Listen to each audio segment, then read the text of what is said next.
Olá pessoas! Hoje a gente vai voltar para mais um capítulo especial. Como vocês podem ter visto na thumb do vídeo, a gente vai estar falando de 3 edições de uma vez só, porque a gente vai voltar lá para o passado, quando a G estava passando por um momento, digamos, crítico, tipo, da história dela, e que se não fosse vencer certas barreiras, talvez ela nem tivesse vindo a existir por tanto tempo. Então, antes da gente começar esse capítulo, eu vou pedir para vocês já irem aqui embaixo, se inscrever no canal, deixar aquele like, ativar as notificações e vamos embora para saber mais dessa história. Projeto Diário Visual, o G em Questão, capítulo especial 50, G Magazine, da falta de perspectiva à luz no fim do túnel.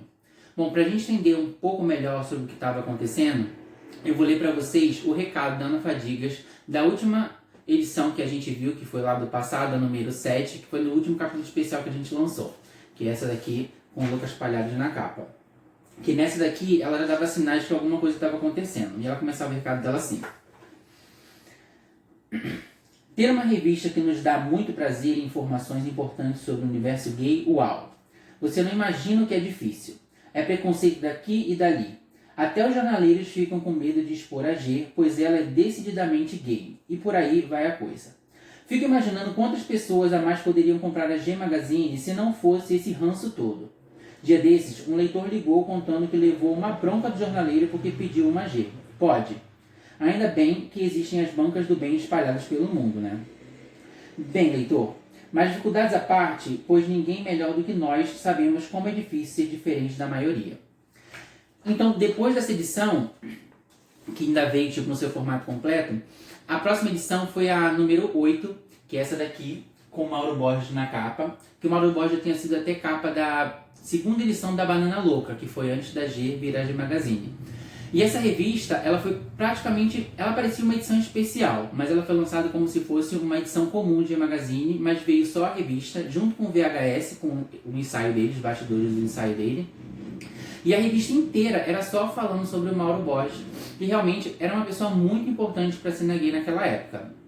O Mauro aparentemente era parceiro do pessoal da revista, porque já era a segunda vez que ele estava posando, e ele realmente era um ícone mesmo, porque ele foi o primeiro DJ a trabalhar na época mais voltado para o público LGBT, na época GLS, e que foi o primeiro que começou a dar realmente espaço para as drag queens terem visibilidade dentro da noite, podendo se apresentar e tipo alcançando o público GLS dentro das boates. Então, pela gente estar passando por esse momento de dificuldade, e ela vê que o público não estava tipo conseguindo consumir muito o seu material, justamente por causa do preconceito inserido na sociedade, porque pelo que a Ana mesmo falou, até nas bancas era difícil de você ver a revista lá. Tinha vezes que ela falava até dentro da própria revista, falando que se você não está encontrando, entre em contato conosco, a gente pode enviar para vocês terem uma noção da dificuldade que estava para encontrar a revista. E eles acabaram tipo fazendo essa daqui num molde bem diferente, com vídeo, para ver se atraía mais o público, para comprar mais, para dar um gás financeiro para que a revista pudesse continuar se mantendo. Ao longo de todo esse tempo, desde que ele posou para a revista, que foi tipo por volta de 97, ele continuou sendo hiper relevante ainda para a comunidade LGBT, ainda mais das noites aqui de São Paulo, mas infelizmente ele acabou vindo a falecer aos 56 anos em 2018 agora. Aí a edição número 9, ela já voltou a ser mais ou menos aos moldes do que ela era antes dessa edição especial do Mauro Borges, e ela veio em VHS ainda, do ensaio de capa, que é essa aqui do tom pequeno, que a gente vai estar falando já já. E na seção recado, a Ana Fadigas falava do modelo e das dificuldades que ainda existiam para manter a publicação viva. Pensamos até em parar. Mas algumas das cartas que os leitores mandam diariamente foram fatais. Vamos continuar. A redação, povoada por heróis gays, lésbicas, bissexuais, héteros e abstêmios, heroicamente se propôs a tudo para a peteca não cair. Assim, a sessão babado voltou, falando do que estava rolando na cena e também com a sessão da Nanny People. E nas dicas de vídeo, o filme autobiográfico sobre a vida do mergulhador de saltos ornamentais Greg Louganis, que identificou sua soropositividade após um acidente numa competição em 1988, fazendo assim com que sua homossexualidade viesse à tona. O filme é baseado no livro escrito pelo próprio atleta, que teve a coragem de abraçar e lutar pela liberdade de ser quem é até os dias de hoje, sendo um ativista pelos direitos LGBT e as causas que envolvem o HIV. Vocês vão estar vendo aqui que eu vou deixar a capa do filme, né?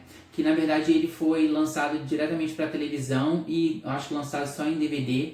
Mas a vida dele é tão incrível, a história dele, até mesmo do descobrimento, que ele era um atleta e como ele acabou sendo retalhado, né, pela própria organização olímpica, depois que veio tudo à tona, que seria muito interessante que a história dele viesse a se tornar tipo um filme com maior projeção nos dias de hoje.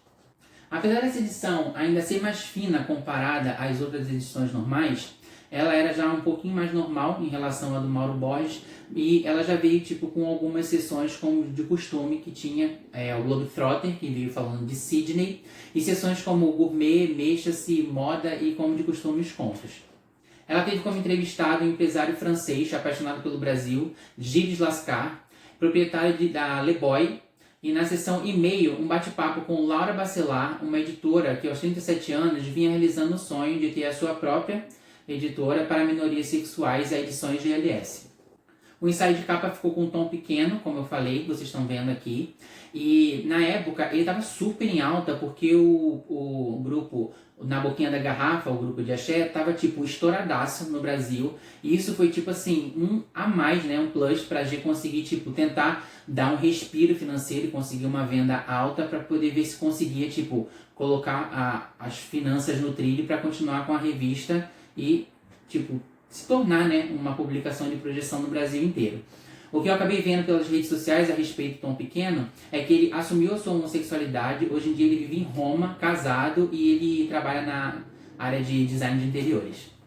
Aí para vocês verem o diferencial, essa revista só teve o ensaio do Tom Pequeno. Não teve Desejo, não teve Lolitos, como algumas outras edições tinham. Só teve o ensaio dele. Tipo assim, para tentar, tipo, diminuir os custos, ver se conseguia aumentar as vendas, para ver se a revista conseguia ter uma longevidade maior. Aí veio a edição número 10, que já voltou a ter a sua espessura, como de costume, igual a do Lucas Palhares, que eu mostrei no começo do vídeo. Mas ela ainda teve alguns percalços e vocês só vão saber dessa história mais pro final, quando eu vier a falar dos modelos. Essa edição veio com a seção foto-legenda, bem parecida com uma seção que tem na revista Caras, que mostra o que as pessoas, os famosos, andam fazendo pelas noites pelo mundo afora. Aí na seção e-mail dessa edição, a gente teve seu primeiro contato com o Luiz Motti, que foi o ativista baiano, né? Foi não, né? Tá vivo. O ativista baiano, precursor dos movimentos LGBTs no Brasil, que a gente já falou dele aqui bastante no canal, e eu vou deixar um vídeo aqui em cima no card para vocês darem lá uma olhada a respeito da história dele e da importância para a comunidade LGBT. A entrevistada dessa edição foi a Érica Palomino, colunista pioneira a falar no jornal de peso, como a Folha de São Paulo, no Caderno de Cultura, para a tribo considerada esquisita, um bando de gays, gente de moda do underground e clubbers. Como essa revista tinha voltado para os padrões normais das outras, então as seções são as mesmas, mas a curiosidade está justamente na capa. Se vocês olharem, o modelo de capa está descrito como Desejo. Pois é, o ensaio Desejo ele nunca sai como de capa, porque ele é um ensaio adicional ao modelo principal que sai na revista. Mas nessa edição teve que ser assim por causa de um contratempo que a revista acabou encontrando com o modelo que eles tinham justamente escolhido para ser a capa da revista. Então, o Sandro Zanata, que era stripper que fazia parte do grupo Sex Power Man, foi escolhido para sair na seção Desejo, e o Marcos Ferraz, que na época era ajudante de palco da Ana Maria Braga, num programa de variedades que ela tinha na Rede Record, já havia feito um ensaio para sair na capa. Mas quando chegou a época da revista e das bancas, o rapaz já tinha sido desligado do programa, e não sabemos o porquê a G acabou não colocando ele como destaque na capa da revista. Não se sabe se o fato de ser capa da revista foi o motivo para ele ser desligado. Se a emissora na época não queria nenhuma associação com a publicação, a única coisa que se sabe é que ele no conteúdo continuou como ensaio de capa, só não conseguiu o feito do destaque na mesma. E essa foi a única vez que isso aconteceu na história da G, do ensaio ser trocado dessa forma. O fato não é nem de terem trocado o ensaio, é de na própria capa terem colocado que o Desejo continuava sendo Desejo, mesmo sendo a capa da revista. Mas a única coisa boa, no final das contas, foi que mostrou certa representatividade, porque o Sandro Zanata foi o único rapaz oriental que acabou saindo e sendo capa da G Magazine. Eu tentei saber por onde eles andavam. O Sandro Zanata eu acabei não encontrando lugar nenhum, Mas em 2013, o Marcos namorava a Geise Arruda, quando a mesma participou do programa A Fazenda. Na época, muitos meios de comunicação falavam que o namorado da Geise adora ambientes GLS, fazendo assim certa especulação sobre a sexualidade do rapaz. Na época da entrevista, na revista, as respostas que ele deu para a G dava para, não sei, ter um pouco de senso de que ele talvez pudesse vir a ser bissexual. Mas tudo não passa de especulação, porque aparentemente o Marcos não trata da sua intimidade de forma exposta nas suas redes sociais. A verdade é que a grande volta por cima da G veio mesmo foi na edição número 11, que é justo essa aqui, que o Matheus Carriere saiu na capa, que foi tão falada justamente no primeiro capítulo aqui, né, do nosso diário visual, que foi o que deu abertura ao canal, onde tudo começou, e no capítulo número 2 também. Vou deixar os 2 vídeos também aqui no card para vocês darem uma olhada. Quando eles puderam tirar da gaveta e trazer à luz o ensaio que o Matheus Carriere já havia feito há tempos, mas que eles não puderam lançar anteriormente por causa do contrato dele com o SBT e a exibição da novela Tiquititas, né?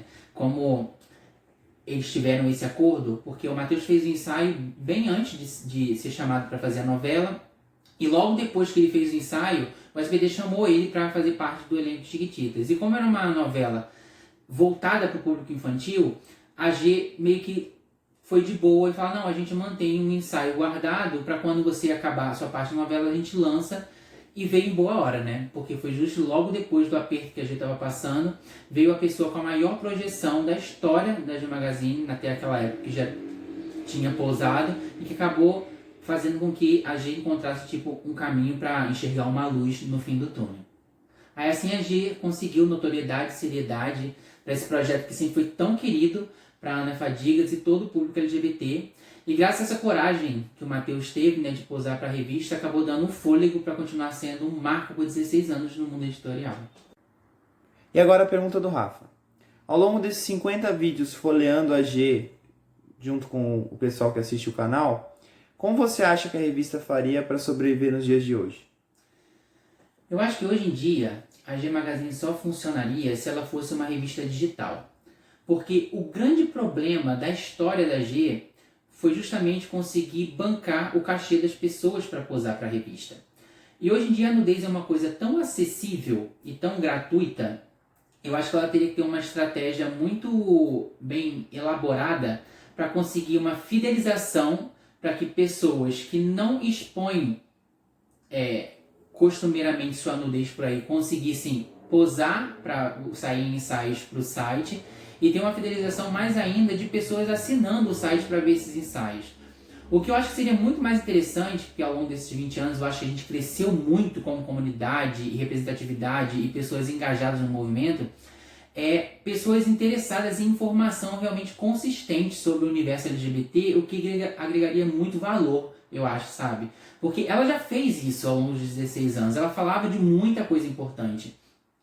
Mas justamente um dos motivos pelo qual eu criei o canal foi justo por quando eu comecei a consumir a revista nos dias atuais, ver que ninguém falava dessa história editorial da G Magazine, desse peso, dessa importância, de como ela era preocupada com isso e que como muitas vezes os ensaios eram usados de